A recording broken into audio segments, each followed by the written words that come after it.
Somos Luis Velázquez y Eduardo Porcarelli. Los invitamos a que nos acompañen todos los viernes a las 9 de la mañana en El Séptimo Laberinto. Un viaje por los confines de nuestro mundo interior y exterior. Ciencia, filosofía y esoterismo por la visión radio.net. Información que va contigo. El Séptimo Laberinto. Hoy tenemos una invitada especial. Es la doctora Karen Velázquez. Karen Velázquez, médico egresado de la Universidad Central de Venezuela, especialista en medicina interna, gastroenterología y nutrición clínica. Bienvenida, Karen, ¿cómo está usted? ¿Cómo estás? Hola, buenos días. Bueno, encantada de estar aquí con ustedes, Eduardo, un gusto saludarte. Y a Luis Velázquez, bueno, mi tío, encantadísima. Hola, Karen. Es un gusto, como siempre, estar con él y conversar con él. Qué bueno, gracias, Karen, por la invitación. No, a ti, porque en este tema de verdad que creo que no hay una persona más competente para que nos pueda conversar al detalle, porque tienes la integralidad no solamente de la gastroenterología, sino también la parte de nutrición. Y el tema que nos convoca es nuestro sistema gastrointestinal bajo presión. La primera pregunta es, ¿cuáles son en este momento los elementos claves que colocan a todo nuestro sistema gastrointestinal bajo presión? Yo le decía a Luis, preparándonos para esta entrevista, que siempre han existido de alguna manera, ¿no?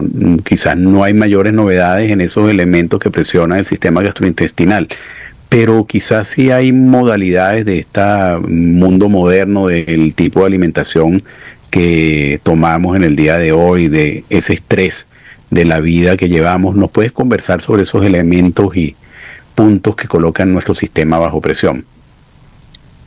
En realidad, nuestro sistema gastrointestinal se encuentra bajo presión por muchos factores, es decir, las causas de esta presión en nuestro tracto gastrointestinal es multifactorial. Evidentemente, pues el primer factor a considerar es la alimentación. Bueno, después de la industrialización en los años, en el siglo pasado, pues nuestro tracto gastrointestinal se ha venido enfrentando a una incontable cantidad de alimentos procesados, ¿no?, con muchos aditivos químicos, y esto definitivamente pues altera hasta cierto punto el funcionalismo de nuestro sistema digestivo. Evidentemente, pues esto es un factor, y desde mi punto de vista es el factor principal a considerar cuando nosotros queremos tratar a un paciente con trastornos gastrointestinales. Es decir, este es el primer punto por el cual un médico debe comenzar a interrogar o debe comenzar a hacer una historia clínica. Pero también existen otros factores. Nosotros, cuando hablamos de alteraciones funcionales del tracto digestivo, pues tendemos a decir que influye mucho el entorno biopsicosocial. El entorno biológico, pues obviamente tiene que ver con nuestra biología, es decir, con nuestra genética, con nuestras capacidades individuales y con las capacidades congénitas con las cuales tendemos a ejercer nuestras funciones gastrointestinales. Pero por otro lado, el entorno psicológico, es decir, el factor estrés, el factor depresión, el factor ansiedad, influye muchísimo en nuestro tracto gastrointestinal, y eso es algo que yo discuto diariamente con nuestros pacientes. Y siempre les digo, nuestro sistema nervioso produce una serie de neurotransmisores cuando estamos expuestos a distintas emociones, es decir, el placer produce dopamina. Los trastornos de depresión, ansiedad, pues tienen mucho que ver con los niveles de serotonina en nuestro organismo, la adrenalina, la noradrenalina.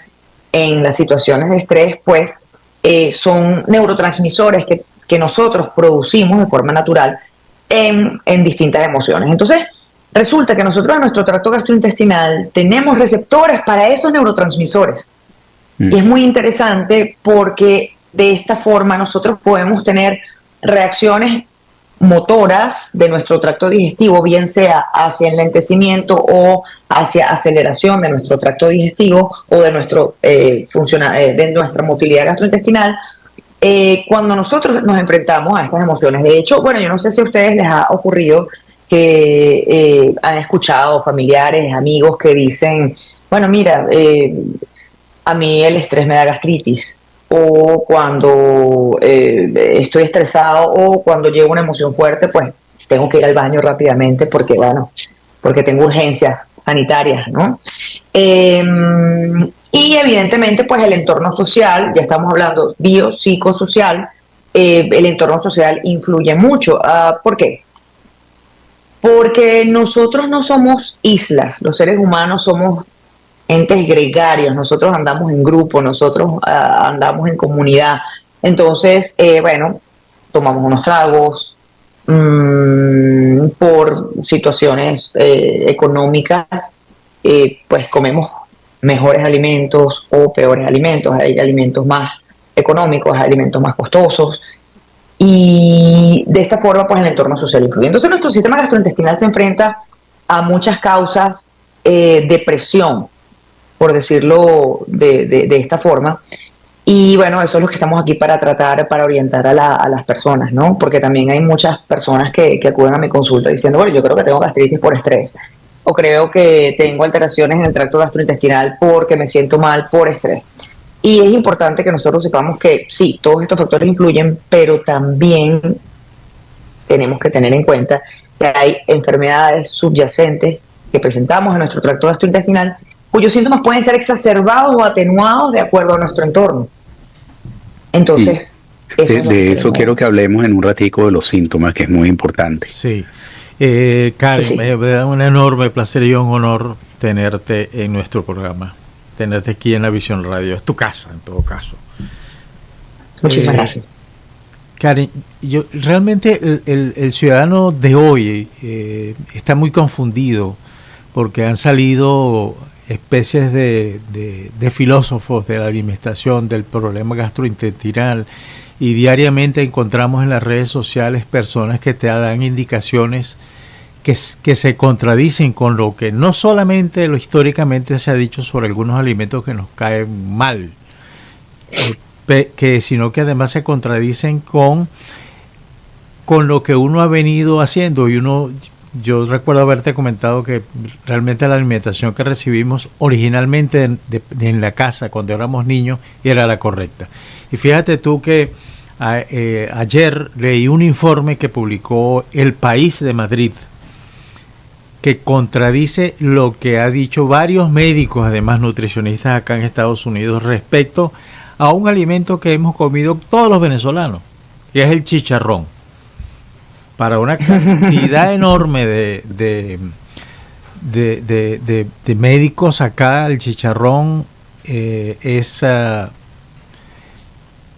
beneficioso para la salud. Es importante que se consuma, si es posible, diariamente. Pero ayer el informe emanado de un instituto español dice exactamente todo lo contrario, y realmente me espantó. Pero no solamente como el caso del chicharrón, sino con otra cantidad enorme de alimentos. Yo estoy claro que los alimentos ultraprocesados son dañinos, pero nos encontramos ciertamente bombardeados de un lado al otro, y el ciudadano de a pie se encuentra confuso, que no sabe qué hacer cuando llega a un supermercado. Bueno, mira, yo creo que eso que tú de lo que tú estás hablando es uno de los problemas uno de los mayores problemas a los cuales los médicos nos estamos enfrentando en la actualidad. Y es que tenemos una sobreexposición a información en las redes sociales. Y lo lamentable es que no siempre esta información es la apropiada. Evidentemente, bueno, yo no he leído la información acerca del chicharrón, pero bueno, yo creo que lo ideal, por lo menos para profesionales de la salud, es investigar la procedencia de estas afirmaciones. Nosotros en la carrera, en nuestra carrera médica, pues recibimos un entrenamiento bastante largo acerca de estadísticas y de la evaluación de la validez estadística de ciertos estudios, porque es cierto que nosotros estudios clínicos, se publican cientos de estudios clínicos al día, ¿no?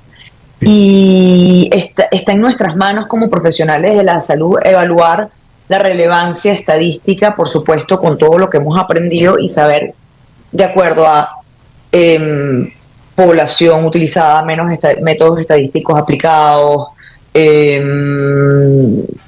sí, formas de cuantificar o de medir esas normales que ellos dicen como apropiadas para, ¿sabes? Para recomendar, para dar recomendaciones de ese tipo, ¿no? El problema es que, bueno, evidentemente somos una minoría los profesionales de la salud y en las redes sociales estamos expuestos a esto. Yo creo que nosotros, los médicos y el personal de la salud, el personal sanitario, estamos en la responsabilidad también de dar información correcta y apropiada en las redes sociales. Bueno, se han escuchado mil cosas acerca del vinagre de manzana, por ejemplo, de tomar bicarbonato con limón en la mañana en ayunas. Estos son unos mitos urbanos que se han desarrollado y ahora, bueno, el mito del chicharrón, que lamentablemente, pues, nosotros tenemos que lidiar con ellos y tenemos que convencer al paciente de que no es así. Ahora bien, yo creo que gran parte de la responsabilidad de que nuestro sistema gastrointestinal esté bajo presión es precisamente debida a esta sobreexposición a la información. Nosotros tenemos que corregir esto. Bueno, de hecho yo tengo una red social que no, bajo ningún concepto quiero hacer publicidad a esta red social, pero en esta red social yo trato de dar información. Karen, trato de dar información.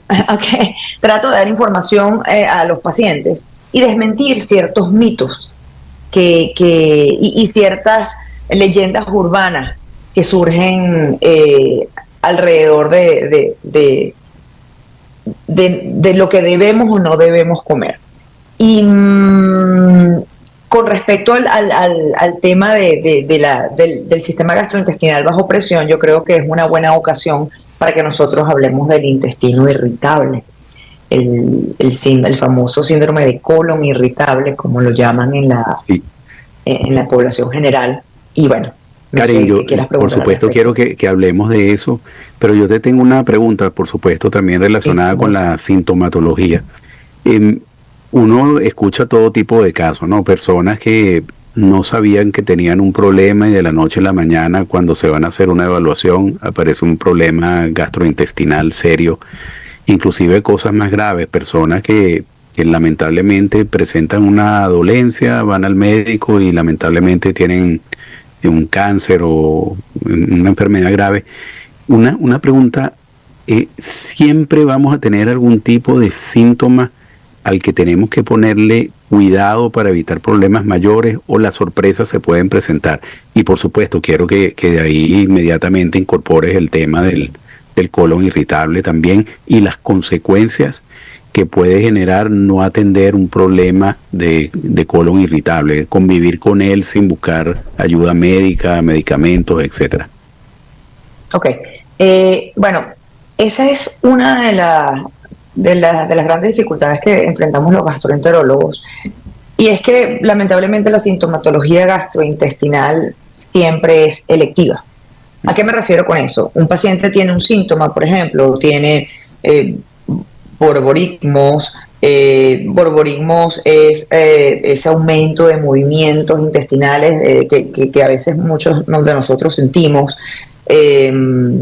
Distensión abdominal, lo que en inglés se llama el bloating, presencia de gases o ardor o dolor en alguna parte del abdomen. Y nosotros siempre como que, bueno, decimos vamos a comer un poco mejor, vamos a preguntarle a mi tía que me dijo una vez que se sentía así y le voy a preguntar qué tomó. Entonces, este tipo de situaciones hacen que los síntomas gastrointestinales siempre sean electivos y que el individuo pues prolongue el lapso para él consultar. El tema es, en patologías funcionales, como habíamos hablado del síndrome de intestino irritable, y vamos a hablar más adelante, no hay mayor problema, porque el síndrome de intestino irritable es una patología funcional que a la larga no trae consecuencias más graves, sino pues una disminución en la calidad de vida, pero sí se hace bastante importante a la hora de detectar enfermedades más graves, como en este caso puede ser el cáncer de estómago, el cáncer de colon o el cáncer de intestino. Resulta que, bueno, lamentablemente el cáncer de colon y el cáncer gástrico son patologías que no dan síntomas floridos o no son detectables fácilmente por el paciente cuando está en estadios precoces.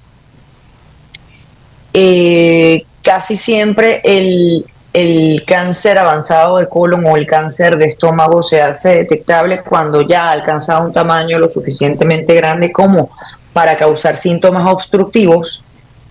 Entonces el paciente pues puede consultar por cambios en el patrón evacuatorio, es decir, disminución de la frecuencia de las evacuaciones cuando no era antes así, o puede presentar por distensión, dificultad para digerir, retardo en el vaciamiento gástrico después de haber ingerido alimentos, o pues puede presentarse por síntomas hemorrágicos. Las lesiones tumorales en el tracto gastrointestinal, pues como siempre están expuestos a la motilidad del intestino y al paso de pues restos alimentarios sólidos, pues siempre presentan erosiones y el paciente consulta frecuentemente por sangrado. Es por eso que ya las sociedades internacionales de gastroenterología, incluso la Organización Mundial de la Salud, ya estableció que existen edades para nosotros hacer pesquisa para el cáncer de estómago y para el cáncer colorectal, así como ya está bien difundido la realización de pesquisas, por ejemplo, para el cáncer de próstata, en el caso de los hombres mayores de 40 años, o el cáncer de mama en el caso de las mujeres mayores de 35 años. Esto ahora es que se está ya ahora haciendo como más popular, las personas se están concientizando aún más y pues nosotros a partir de los 45 años, tanto hombres como mujeres, debemos comenzar a hacernos nuestras pesquisas endoscópicas, tanto endoscopia digestiva superior, que es lo que llamamos la gastroscopia, como la endoscopia digestiva inferior, que es la colonoscopia. ¿Por qué? Porque en el caso del cáncer de colon, prácticamente el 80-90% de los cánceres de colon provienen de una lesión que inicialmente era benigna. Entonces nosotros podemos, en una colonoscopia, por ejemplo, en el caso de la colonoscopia de pesquisa, detectar esos pólipos o esas lesiones benignas que son fácilmente, se pueden reconocer fácilmente, y eliminarlas durante un procedimiento de rutina, eliminarlas durante un procedimiento de pesquisa, porque no todas las lesiones benignas se van a malignizar en el caso del colon. O sea, de 100 lesiones benignas, 2, máximo 5 pueden malignizarse, pero nadie quiere ganarse esa rifa. Exacto. Nadie quiere caer en esa estadística. Entonces nosotros reducimos el riesgo. Incluso en consulta me ha ocurrido que durante un procedimiento endoscópico, pues yo extraigo una lesión que es visiblemente, macroscópicamente, a simple vista, benigna, y cuando se hace el análisis microscópico de esta lesión, pues resulta que en alguna parte de esa lesión benigna ya hay focos de malignidad.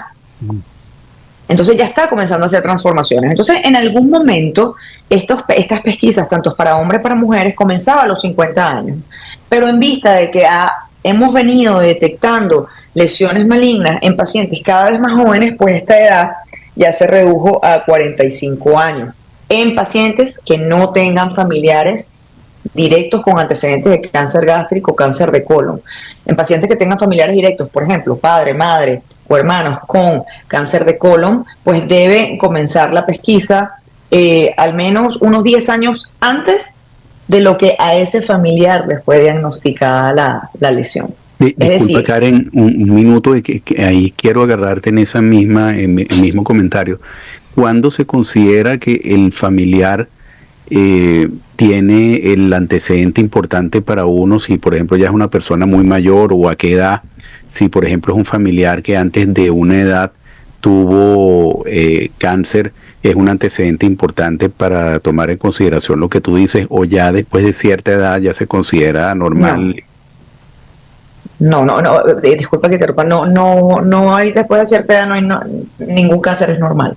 Okay. Ningún cáncer es normal después de cierta edad. O sea, si tienes un familiar que a los 85 años tuvo cáncer, ya eso es un antecedente para uno.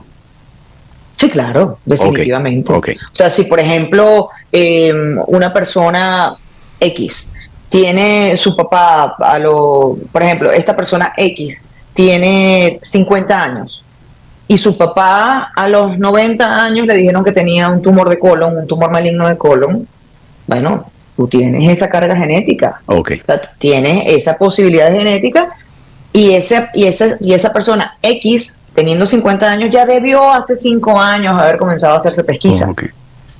Entendido. Independientemente de que tenga un familiar o no con cáncer de colon. Entonces,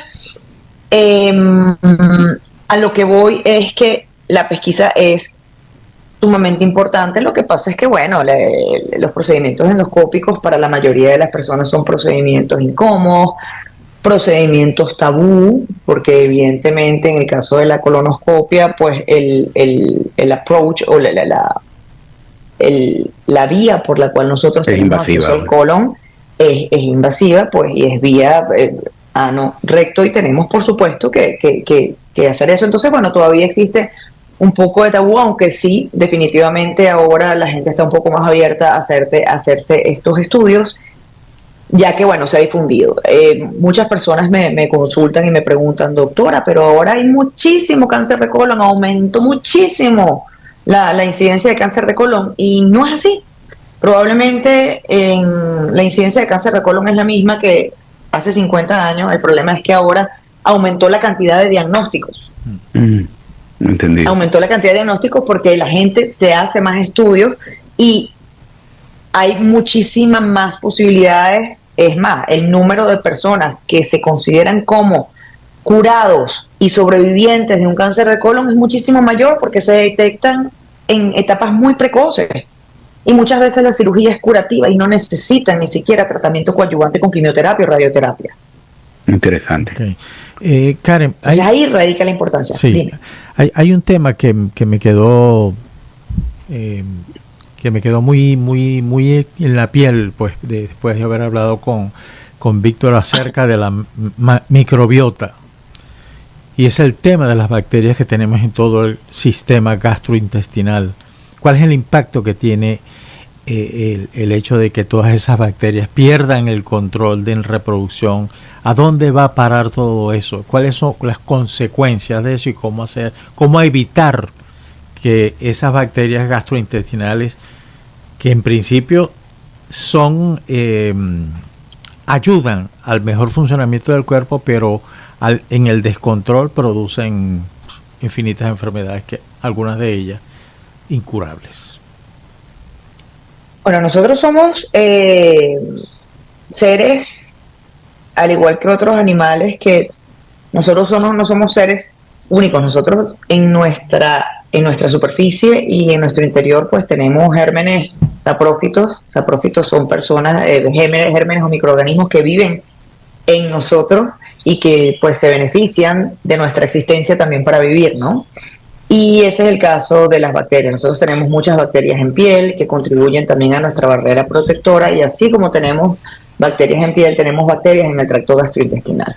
Estas bacterias deben encontrarse en un balance casi perfecto, y estando en esa proporción casi perfecta nos ayudan en los procesos digestivos, absortivos y fermentativos de los alimentos que ingerimos. Existe, por ejemplo, no sé si ustedes han escuchado nombrar la bacteria Escherichia coli. Escherichia coli es una bacteria que habita de forma que de forma habitual está en nuestro tracto gastrointestinal, pero cuando esta bacteria pues descontrola se descontrola en proporción, es decir, hay un sobrecrecimiento de Escherichia coli, esta bacteria puede pasar de ser una bacteria saprófita o una bacteria que nos ayuda en nuestro tracto gastrointestinal a ser una bacteria patógena y producir cuadros gastrointestinales infecciosos muy severos, ¿no? Entonces nosotros debemos guardar una proporción casi perfecta de determinadas bacterias, de muchísimas bacterias en nuestro tracto gastrointestinal para ayudarnos a llevar a cabo estos procesos digestivos, ¿no?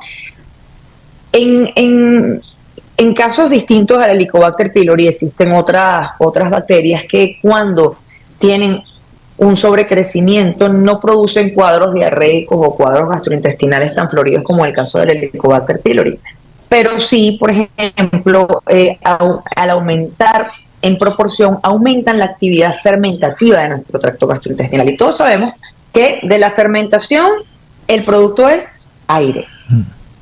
Si nosotros guardamos un jugo de piña y lo tapamos por mucho tiempo, las bacterias que están ahí en ese jugo comienzan a fermentar, y cuando nosotros vayamos a abrir esa botella de jugo de piña después de mucho tiempo, va a haber una explosión porque va a haber almacenado mucho gas en el interior de la botella o del frasco. Esto mismo ocurre en nuestro intestino, es decir, ese sobrecrecimiento bacteriano en presencia de los alimentos, pues aumenta la actividad fermentativa y como resultado vamos a tener una sobreproducción de gases, y como resultado de esta sobreproducción de gases, nuestro intestino, nuestro colon, que son órganos elásticos, van a comenzar a distenderse y va a comenzar a aumentar el volumen abdominal y van a aumentar las molestias. Entonces, esto es un motivo muy frecuente de consulta. ¿Qué puede producir un sobrecrecimiento bacteriano? Bueno, la cantidad de carbohidratos procesados, la cantidad de azúcares procesados que nosotros ingerimos es una causa. El carbohidrato tiene una tendencia altísima a ser fermentable, a ser fermentado.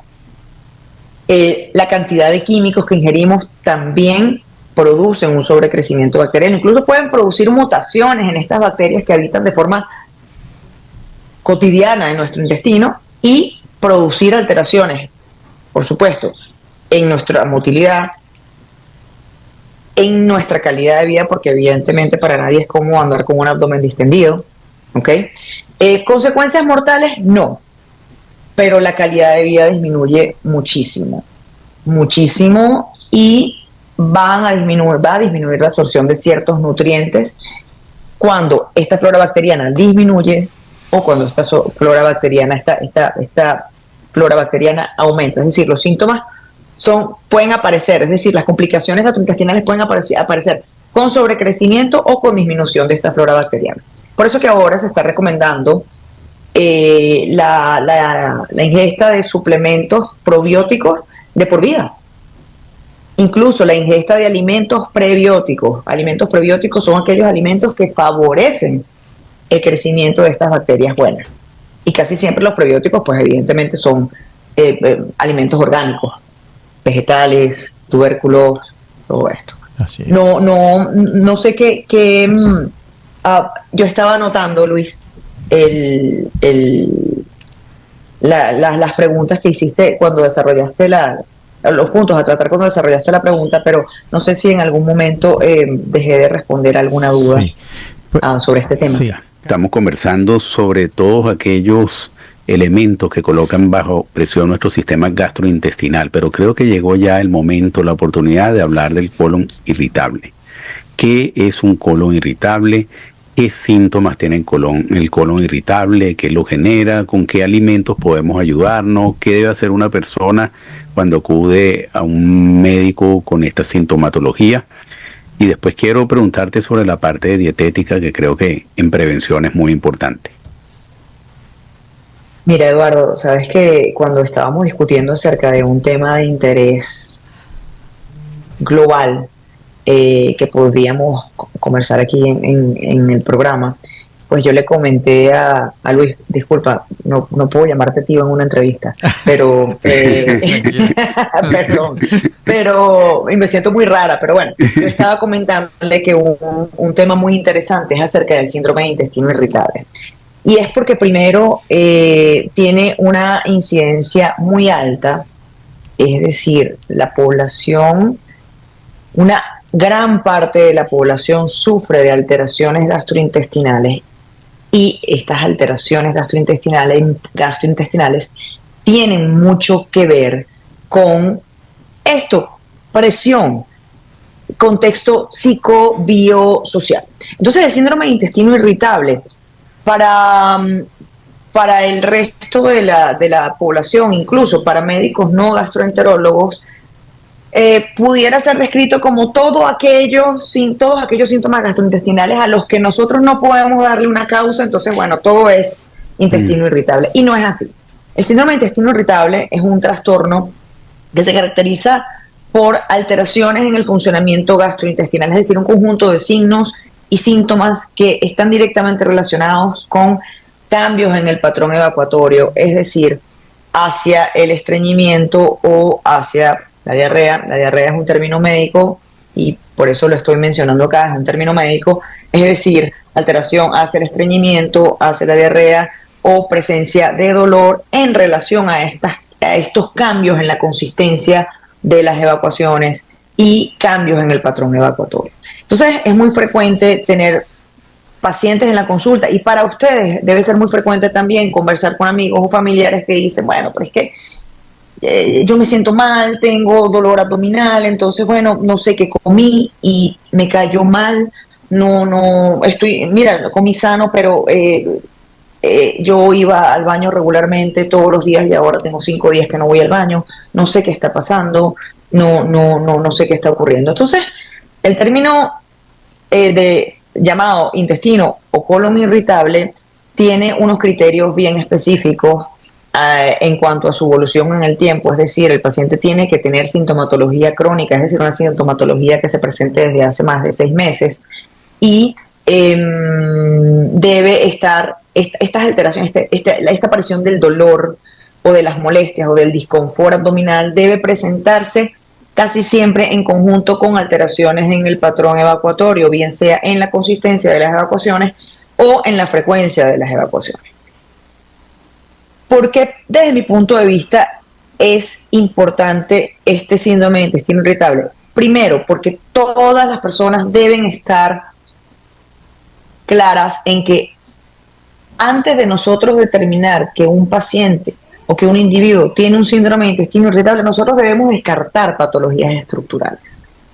¿Cómo descartar patologías estructurales? Con una colonoscopia, con una endoscopia debemos descartar la presencia de alteraciones como divertículos, como tumores, lesiones obstructivas que estén ocasionando estos síntomas. Y una vez que nosotros partimos de una endoscopia o de una colonoscopia normal, nosotros ya comenzamos a tratar al paciente como un paciente con trastorno funcional. ¿A qué llamamos trastorno funcional? Trastornos de la motilidad, bien sea trastornos en los que la motilidad se acelera y por lo tanto el tránsito intestinal se hace más rápido y el paciente presenta urgencias o presenta dolor, lo que llamamos retortijones o lo que llamamos en inglés cramps, abdominal cramps, que son cólicos, ¿ok? O bien, bien sea por retraso o disminución en la motilidad, y ahí es cuando aparecen síntomas como llenura, sensación de digestión lenta o retardo en el vaciamiento intestinal, que es pues que la frecuencia evacuatoria disminuye. El síndrome de intestino irritable me pareció muy importante mencionarlo por lo que les había comentado al comienzo del programa. Tiene un contexto psicobiosocial y es muy frecuente encontrar individuos con ciertos tipos de personalidades que tienen mayor incidencia de síntomas gastrointestinales. Por ejemplo, existe un tipo de personalidad que es la personalidad que en psicología o en psiquiatría se le llama personalidad tipo A, que son este tipo de personas que siempre andan estresados, atacados, que andan apurados, que siempre, o que son reactivos, que se molestan por cualquier situación, o que se alteran por cualquier situación. Este tipo de personalidad tiene una mayor probabilidad de presentar alteraciones funcionales en el tracto gastrointestinal. Entonces, en nuestra consulta médica, nosotros no solo nos enfocamos y nos limitamos en mandar una lista de medicamentos y hacer un récipe con una lista de medicamentos y decirle, bueno, cómprate toda la farmacia y vas a tomar toda esta clase de píldoras de tabletas cuando tengas este o tal síntoma. No, nosotros debemos comenzar una consulta y decirle al paciente, ¿qué haces tú? ¿A qué te dedicas? ¿Con quién vives? ¿Quién te prepara la comida? No comes en tu casa, comes en la calle. ¿Qué tipo de comida comes? ¿Qué tipo de lugares frecuentas? qué Es tipo lo de bebida. psicosocial, ¿no? Todo el cuadro Claro, psicosocial. el contexto psicosocial. Es tan importante como el Psicosocial. otro. Claro, porque el paciente de repente te dice, bueno, mira, yo tengo muy poco tiempo para almorzar, yo trabajo en un sitio donde yo trabajo, donde tengo que atender al cliente y yo tengo 10 minutos para almorzar, entonces en ese tiempo yo lo que hago es que voy a un sitio de comida rápida donde tengo un pollo frito preparado a los 3 minutos, me lo voy comiendo camino a la casa, camino al trabajo y cuando llego pues me siento y como, bueno, y tú te tomas un tiempo para hacer la digestión. Hay muchas personas que me dicen, bueno, doctora, yo como mientras trabajo. O sea, yo tengo una mano en el tenedor y con la otra mano estoy en la computadora. Entonces, este tipo de situaciones nosotros debemos corregirlas. Um, Hay muchos pacientes que se sorprenden cuando después de una consulta médica yo no les indico tratamiento, no les indico tomar ninguna pastilla, no les indico que tomen ninguna píldora, sino lo que se hace en la consulta es una higiene alimentaria. Es decir, yo le puedo decir al paciente, yo prefiero que no comas en 5 minutos y que de repente retarases tu almuerzo un par de horas, termines de hacer lo que estás haciendo y te tomas al menos 20 minutos para comer. Eso va a cambiar. Un segundito que tengo una duda, ¿no? Al principio de la entrevista hablabas de neurotransmisores. En el caso del intestino irritable, hay un exceso de, perdona si no lo digo correctamente, neurotransmisores negativo por todo ese contexto psicosocial que tú estás comentando. ¿O qué sucede en ese intestino irritable desde el punto de vista médico-biológico? Bueno, no existe un exceso de neurotransmisores. Entre las hipótesis, porque el síndrome de intestino irritable, por ser una patología multifactorial, evidentemente no se ha podido descubrir una causa, una etiología concreta de este síndrome. Entonces, una de las hipótesis que se está planteando no es que exista necesariamente una sobreproducción de neurotransmisores, sino que existe lo que en medicina se llama una hipersensibilidad visceral. Okay. ¿Y qué quiere decir esto? Que nosotros en la superficie de nuestra mucosa intestinal tenemos una mayor exposición de receptores para estos neurotransmisores. Es decir, nuestro organismo es mucho más sensible, nuestro tracto gastrointestinal es mucho más sensible a estos neurotransmisores. Entonces, por supuesto, las reacciones son mucho más exageradas. De repente, una persona que no tiene predisposición a tener este síndrome de intestino irritable, pues puede manejar desde el punto de vista digestivo, puede manejar mejor desde el punto de vista digestivo ciertas emociones. ¿Ok? Hay pacientes que, bueno, de repente en una situación de estrés tienen que salir corriendo al baño porque si no tienen una emergencia, ¿ok? Hay pacientes que en una misma situación, en una situación de estrés idéntica a la del paciente anterior, a la de la persona que tuvo que salir corriendo al baño, pues se queda tranquilo estoicamente y no tiene ninguna urgencia.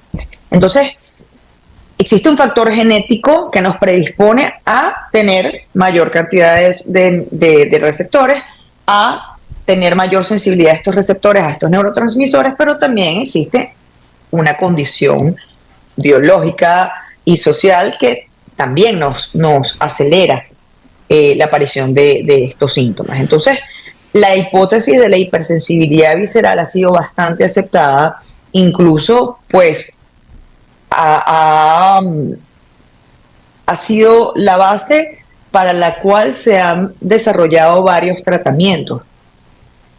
Incluso uno de los tratamientos que se da para el síndrome de intestino irritable puede indicar tratamientos que disminuyan o que regulen la motilidad, no que la paralicen, sino que regulen la motilidad en los pacientes pues, que tienen tendencia a tener una sobreactividad motora del intestino. Entonces, por eso, nosotros durante la historia clínica, en nuestro interrogatorio, podemos clasificar a los pacientes con intestino irritable y con base en esta clasificación es que vamos a iniciar el tratamiento. Por ejemplo, tenemos pacientes con intestino irritable que tienen dolor y diarrea, es decir, disminución de la frecuencia de las heces, pacientes con dolor y estreñimiento, pacientes que tienen dolor y tienen alternancia entre episodios de estreñimiento y episodios de evacuaciones líquidas, o tenemos pacientes que simplemente tienen dolor. Entonces, una vez que nosotros determinamos que este paciente en efecto tiene un síndrome de intestino irritable, obviamente indagamos profundamente en el interrogatorio sobre todas las causas desencadenantes de los síntomas, ¿ok? Y con base a esta clasificación dentro de la cual nosotros encasillamos a cada paciente, bueno, no encasillamos, sino incluimos a cada paciente, pues iniciamos un tratamiento farmacológico, pero el tratamiento farmacológico es el 20%, nosotros debemos enfocar ese 80% a la causa, en tratar de mejorar ese entorno biológico y social. Claro. Y en el entorno social, por supuesto, incluyen las recomendaciones dietéticas. Hay pacientes que tienen el diagnóstico de intestino irritable y ellos me dicen, doctora, pero yo como sano, pero yo como muy sano. Yo como orgánico. Yo le digo, yo como orgánico. Claro, pero siéntate y almuerza un bol de ensalada de repollo y un plato de lentejas o granos y vamos a ver cómo te va a caer. Karen, desde acá, desde Florida, la señorita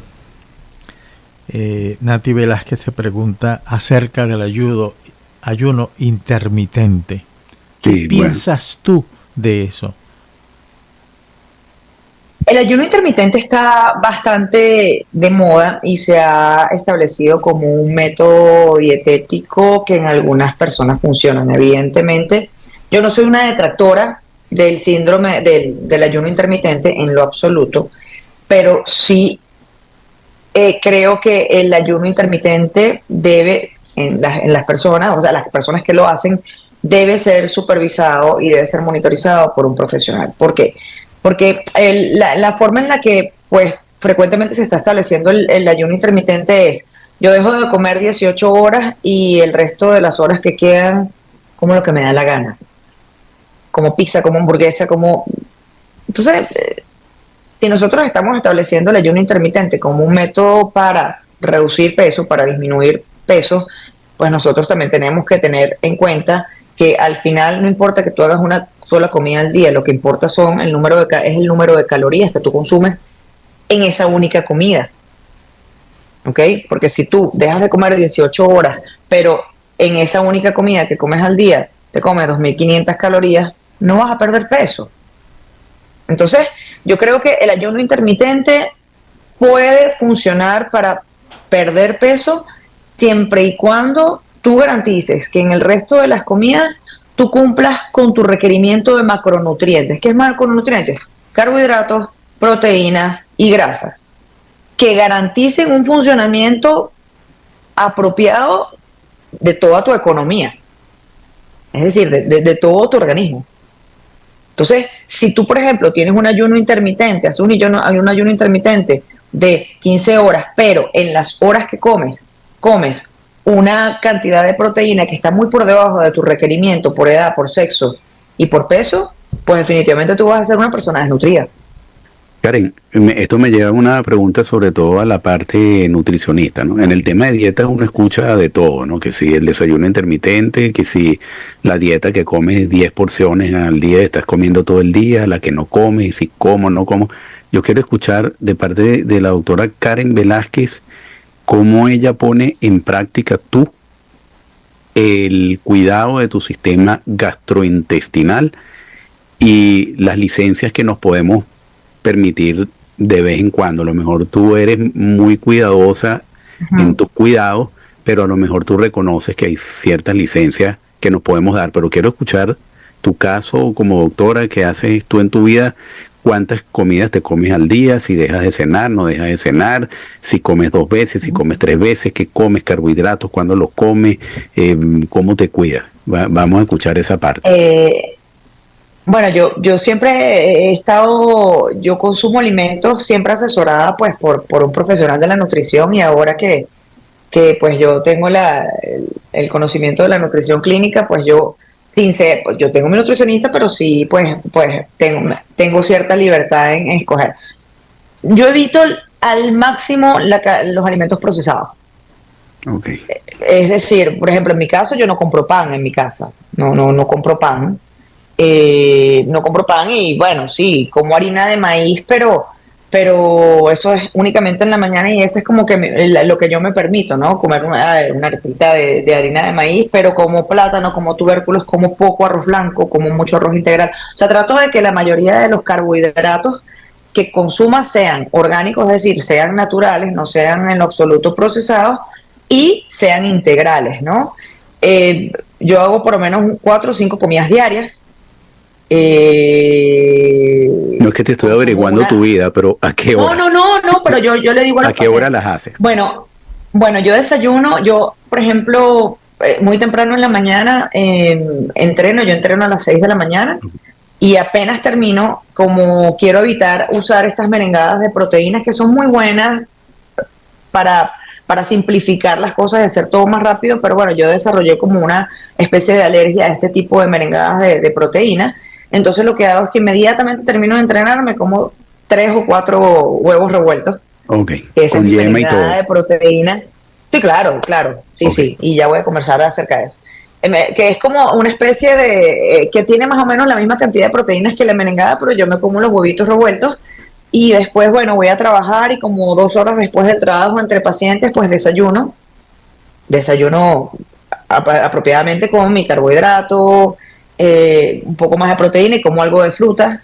Luego almuerzo, y almuerzo sí, una buena porción de proteínas, una buena porción de vegetales, carbohidratos, que puede ser papa, puede ser plátano, puede ser arroz integral, puede ser pasta. Yo no como gluten, no porque tengo intolerancia, sino porque, bueno, descubrí que sin comer gluten tengo menos síntomas de acidez, yo sufro de mucha acidez.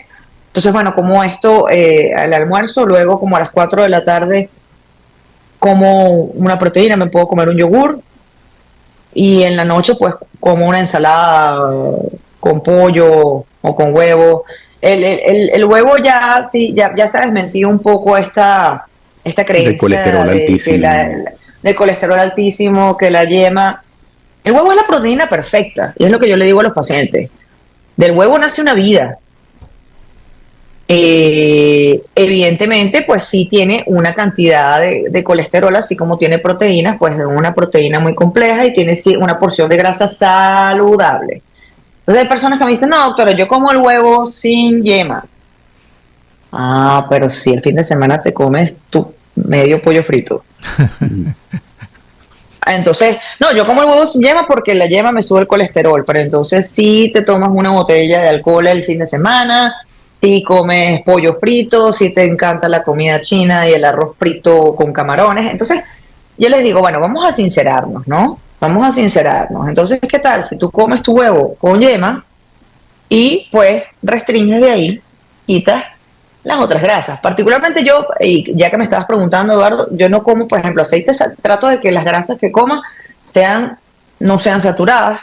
Cero fritura. Por ejemplo, no como frito. Pero eso no, esa soy yo. Aparte que no me gusta mucho, pero yo le digo a las personas, bueno, mira, sí, de vez en cuando, tú puedes de repente decidir comerte un pollito frito crujiente, que es muy agradable, pero esa no puede ser la regla. El problema es que nosotros decimos, bueno, hoy podemos comer un pollo frito o un pollo crispy y no hay ningún problema. ¿Qué tiene de malo? No tiene nada de malo. El problema es que hoy te comes el pollo frito, entonces mañana trajeron una caja de donuts en el trabajo y bueno, tú comes una donut, como te gustó te comiste la otra.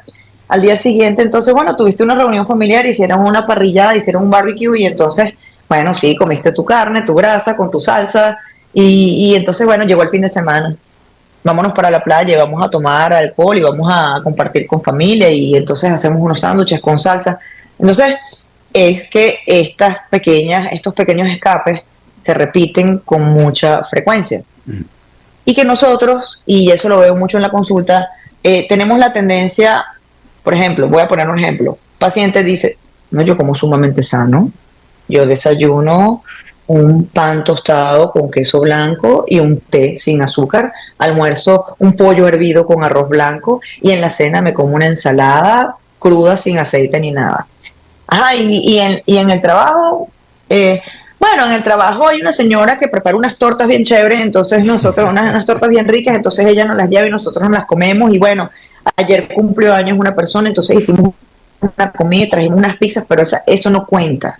Cuando Las ellos 5 tazas de escriben café la forma en también. la que se alimentan, sí, y el café no es malo. De hecho, no hay ningún estudio clínico que describa al café como dañino. Sí se sabe que el café causa aumento en la motilidad y hay muchos pacientes pues que cuando ingieren café pueden tener se les puede acelerar el tránsito intestinal o pueden tener acidez, es decir, reflujo gastroesofágico.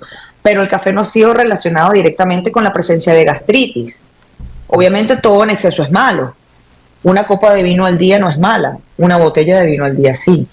Igual, 1 o 2 tazas de café al día no es dañino, 17 tazas de café sí. Y esto lo digo para las personas que tienen una cafetera siempre caliente en el trabajo y están todo el día sirviéndose café. Entonces yo siempre digo, todos podemos tomarnos nuestras libertades, todos podemos salirnos de la dieta, pero que esta sea la excepción, no que sea la regla. Sí. La excepción es 1 vez a la semana. Sí, puede ser 1 vez a la semana. Y es decir, cuando te hablo 1 vez a la semana, no es que es, por ejemplo, es todo el sábado. Ok. No es que es el desayuno, el almuerzo y la cena del sábado. No hay que negarnos, porque entonces en el momento en que no hay que negarnos por tener estas autoprohibiciones, es decir, bueno, mira, a mí me provoca irme a un restaurante italiano y comerme la mejor pasta carbonara del restaurante y me voy a comer un plato gigante. Bueno, ve para tu restaurante y te comes el plato y disfrútalo como nunca en tu vida. ¿Cuándo voy a volver a comer pasta carbonara? Bueno, a lo mejor en un mes. Y al día siguiente de haberte comido la pasta carbonara, ¿qué dices? Bueno, mira, vamos a comernos un pollo frito. No, vale, ayer comí pasta carbonara. Negociar contigo Vamos a comernos mismo. ese pollo frito. Vamos a comernos ese pollo frito la semana que viene. Es una manera de negociar, ser amable, ser amable, ser amigable con uno mismo y también ser responsable. Eso es lo que yo recomiendo a mis Sí. pacientes. Karen, hay también otra Siempre. pregunta que a mí me llama mucho la atención y que mucha gente, tengo varios amigos que tienen tipos problemas digestivos, pero además tienen otros problemas mucho más graves que tienen que ver con el cerebro. ¿Cuál es el vínculo entre la alimentación y de enfermedades como, por ejemplo, el Alzheimer o no me acuerdo nunca, no me acuerdo cómo se llama esta otra enfermedad donde la persona tiembla mucho? ¿Cuál es el Parkinson. vínculo? El Parkinson, exactamente. ¿Cuál es ese link que hay? ¿Es el sistema gastrointestinal? ¿Es una especie de cerebro adicional? Parkinson.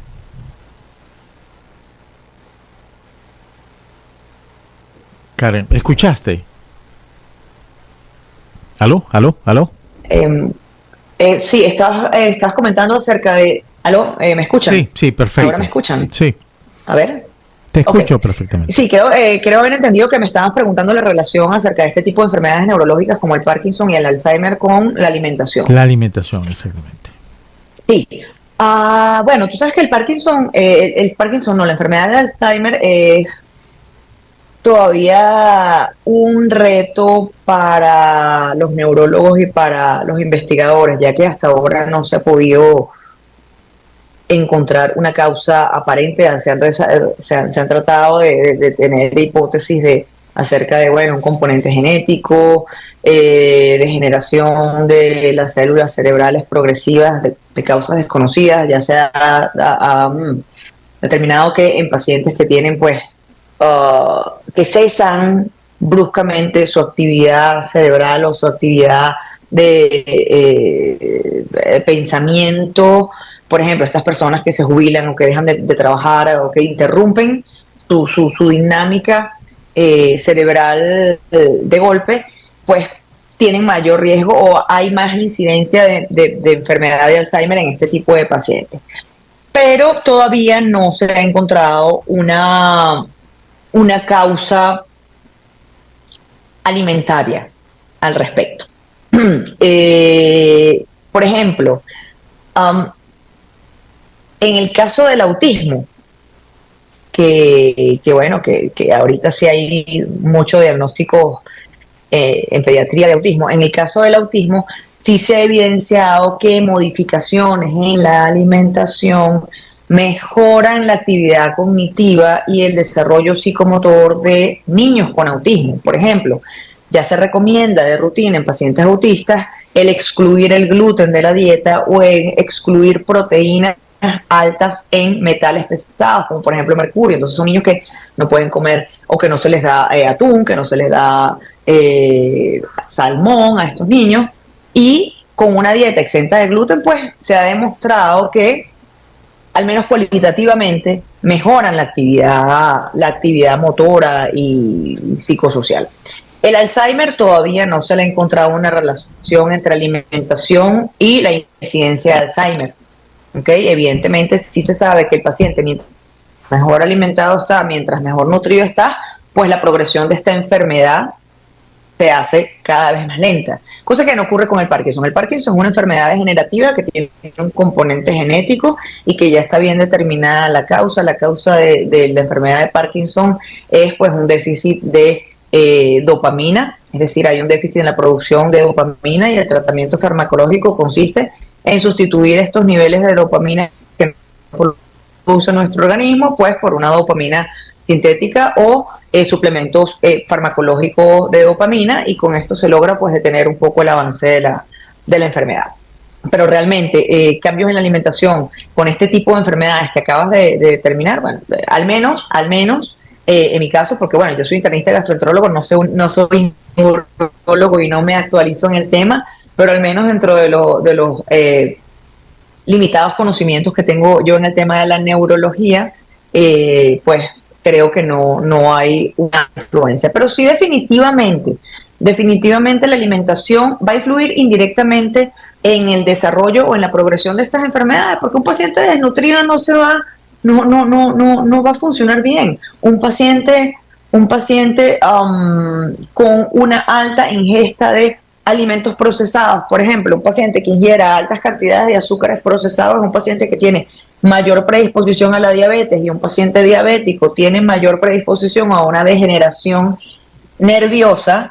Entonces, bueno, indirectamente sí va a influir en el deterioro neurológico de ciertos pacientes, ¿no? Karen, bueno, te queremos agradecer muchísimo. Ya llegamos al final del programa. Agradecer, muy instructivo todo lo que conversamos contigo. Antes de irnos, me gustaría que nos dijeras tu red social donde la gente te puede seguir y actualizarse sobre esta información que tú nos estás dando. Y bueno, agradecerte muchísimo que nos hayas acompañado en el día de hoy en el Séptimo Laberinto.